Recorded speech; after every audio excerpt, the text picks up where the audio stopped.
Bonjour et bienvenue dans cette vidéo dans laquelle je vais vous présenter 6 clés pour booster votre ambition.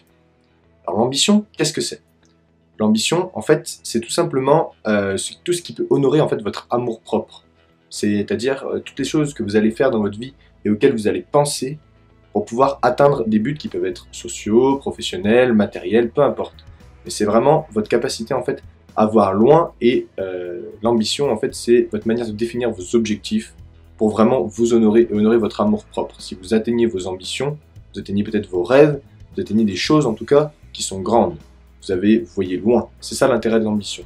Et moi, je vais vous présenter donc 6 clés qui vont vraiment vous pousser à penser de manière à voir loin. C'est vraiment l'objectif donc de booster votre ambition.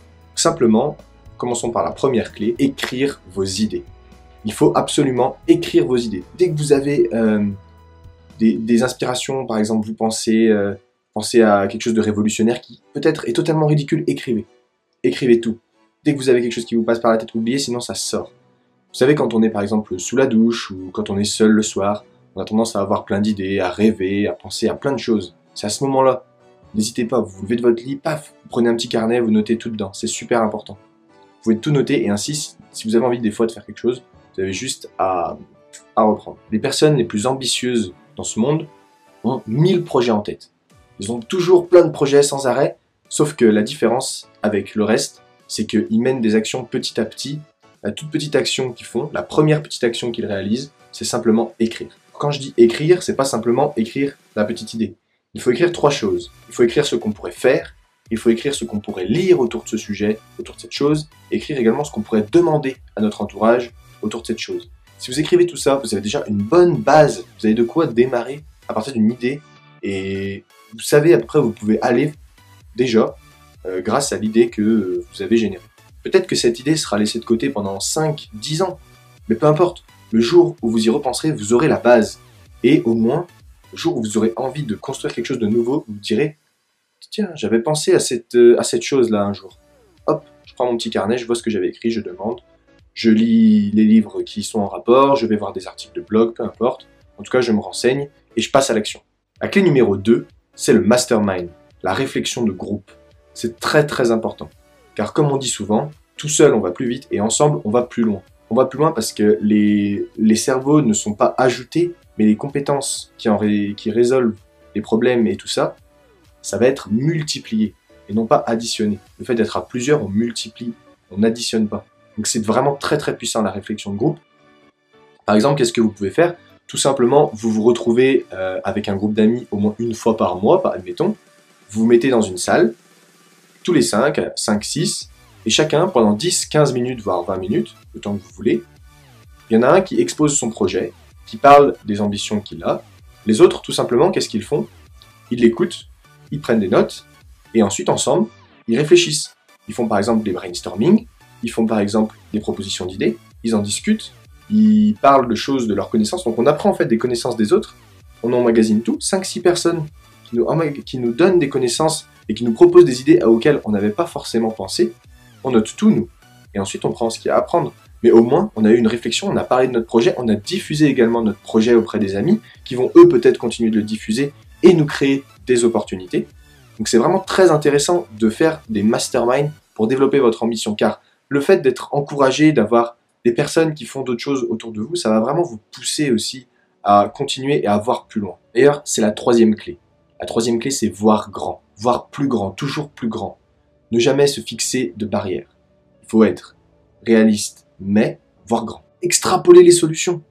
Qu'est-ce que ça vous coûte? Si vous visez la Lune, vous risquez quoi? Au moins d'atteindre les étoiles. Je vais vous citer Xavier Dolan, qui a une citation vraiment magnifique et que je dois vraiment vous partager. Cette citation, c'est tout simplement « Je pense que tout est possible à qui rêve, ose, travaille et n'abandonne jamais. » Il ne faut jamais abandonner.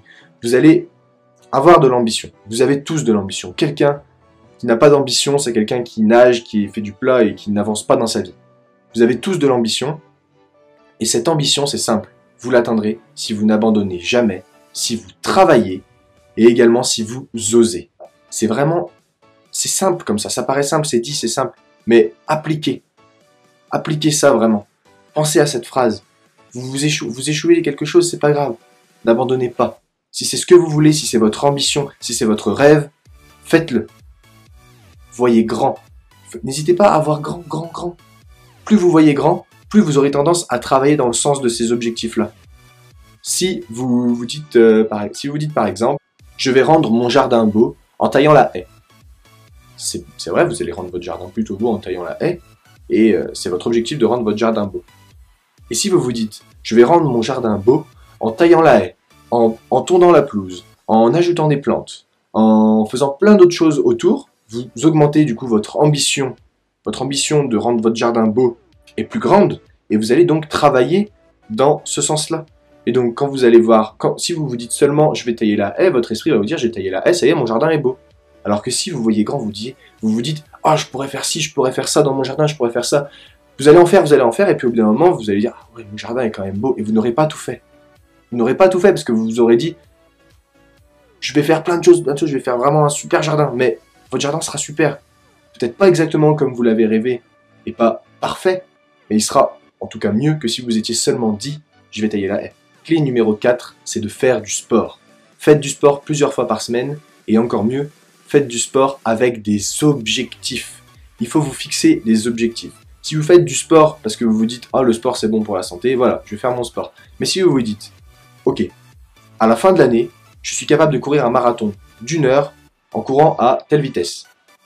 Ok, ça va être votre objectif, et c'est ce qui va déjà vous motiver à aller faire du sport. Ça peut être un petit objectif, mais n'oubliez pas la clé précédente, essayez de voir grand.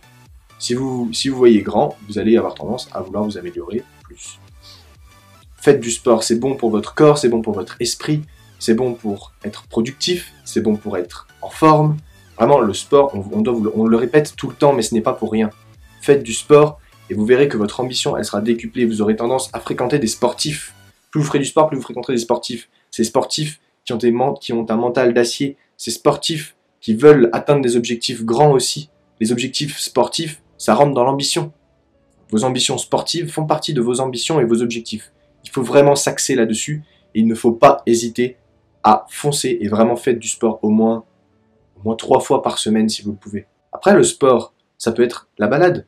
L'intérêt, c'est au moins de pouvoir se vider la tête. Vraiment, le sport, ça va vous permettre de vous dépasser et d'avoir la hargne quand vous y êtes. 5e clé, c'est apprendre en permanence. Ne jamais arrêter d'apprendre. Personne n'a la science infuse, personne ne sait tout.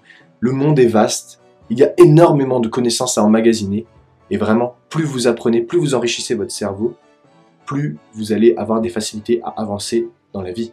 Vous, votre santé, votre cerveau, votre personne, c'est ce qu'il y a de plus important dans votre vie, puisque c'est vraiment ce corps qui vous maintient en vie.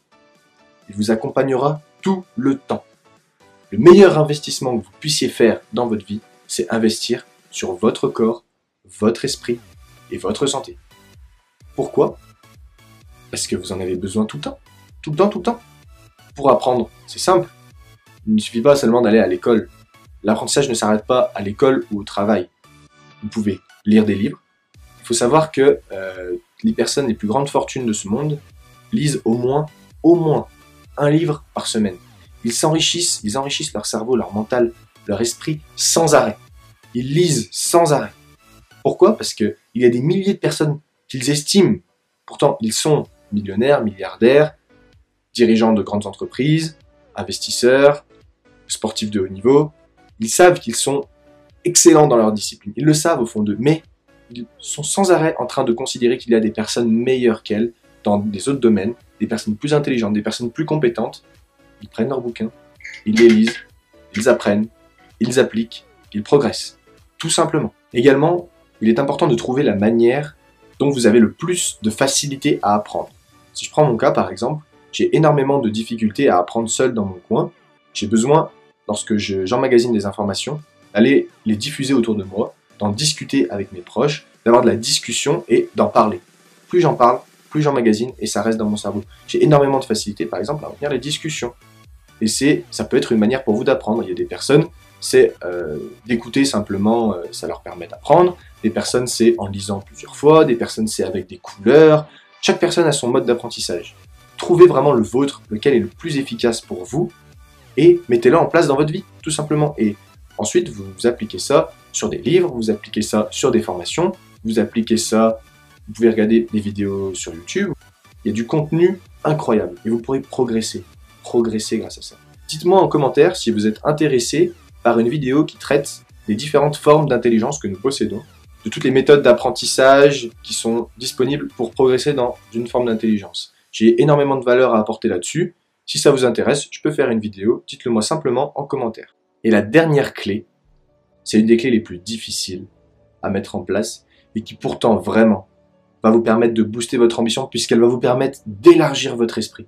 Vraiment, vous allez voir, c'est quelque chose qui vous permet de progresser, dépasser, vous dépasser. Cette clé, c'est tout simplement le voyage, mais plus encore, sortir de sa zone de confort. Vous ne devez pas rester dans votre zone de confort.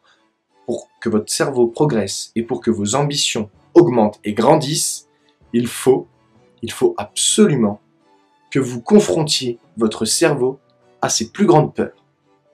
Allez-y petit pas par petit pas. Si vous avez peur de l'avion, je ne vous dis pas qu'il faut tout de suite sauter en parachute. Par exemple, vous avez peur de l'avion, la prochaine fois que vous vous déplacez d'un bout à l'autre de la France, prenez l'avion. La prochaine fois que vous allez dans un autre pays, prenez l'avion, une distance un petit peu plus élevée. Regardez des vidéos sur internet qui vous parlent de sécurité d'avion, faites des petites choses, des petits pas. Sortez de votre zone de confort. Si vous avez peur de parler en public, parlez devant une caméra. C'était par exemple mon cas. J'avais vraiment beaucoup de mal à m'exprimer en public et j'ai encore des fois toujours le trac, mais le fait de le faire petit à petit et le faire plusieurs fois, ça me permet vraiment maintenant d'être à l'aise et de pouvoir m'exprimer avec un bon langage, ne pas perdre mes mots, ne pas avoir de blanc, et petit à petit, je progresse. J'avais vraiment peur, c'était vraiment une phobie. De parler en public, d'avoir peur du ridicule, c'était une phobie pour moi. Et là, le fait de se forcer et vraiment d'y aller, de le faire une fois, deux fois, trois fois, c'est pas agréable, c'est dur. C'est pour ça qu'on progresse. Parce que c'est dur et le cerveau, petit à petit, le cerveau s'habitue. Il s'habitue, et ensuite, vous êtes capable de le faire, et pour lui, c'est plus qu'une formalité. Ce n'est plus qu'une formalité, mais il faut le faire. Personne n'arrive à réaliser des exploits ou à faire des choses qui paraissent naturelles sans avoir eu peur ou sans que ce soit quelque chose d'inconfortable au préalable. Vous progresserez en faisant des choses inconfortables. Le voyage va vous permettre, lui, de ouvrir votre esprit. Vous allez découvrir d'autres cultures, vous allez voir d'autres façons de faire. Vous allez vraiment être capable d'identifier qu'il y a des choses qui sont complètement différentes de ce que vous croyez et pensez. Vous vous rendrez compte que votre vie, elle est vraiment définie par ce que vous avez vécu avant et que rien n'est vraiment tel que vous le croyez. Vous avez votre propre réalité et le fait de voyager, vous voyez la réalité des autres et la réalité du monde. Qui sera encore votre réalité, mais une réalité beaucoup plus large et qui sera beaucoup plus ouverte dans votre esprit. Voilà. Donc c'est à peu près tout pour cette vidéo. Si vous voulez que je vous propose du contenu, que vous avez des idées à propos du développement personnel, laissez-moi en commentaire des idées, des questions également, je peux répondre à des questions. Je vous invite également à me suivre sur Instagram, sur Facebook. Je vous mets le lien dans la description. Je vous dis au revoir, à bientôt pour une prochaine vidéo. C'était Mathias.